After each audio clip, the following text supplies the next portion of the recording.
Hi, Peter Eastway here on the foreshores of magnificent Sydney Harbour. We're in the ideal place for capturing some wonderful panoramas, and there are a number of different ways that we can do it. If we're going to stitch the manual way, best to turn your camera onto manual ISO, manual exposure, and also manual focus. So everything's set, and as you move, nothing changes.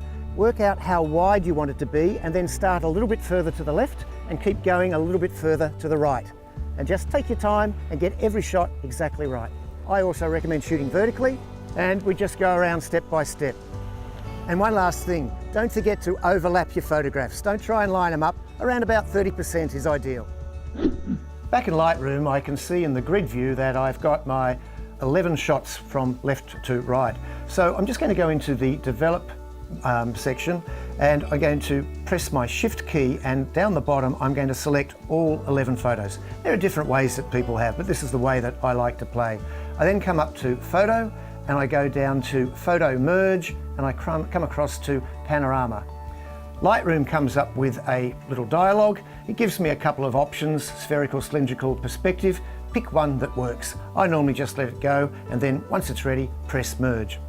So when we look at the panorama, a lot of people think whatever we've got is what we've got, but you can crop. And cropping is probably a good thing to do, because we normally take a panorama with a little bit more than we need. So let's see how we'd fix this up. I'm going to go into the crop mode. I'm just going to drag in a little bit on the left there, because I don't need quite so much space. And then I might drag across, just move a couple of people on the wharf there. And let's say that I'm happy with that.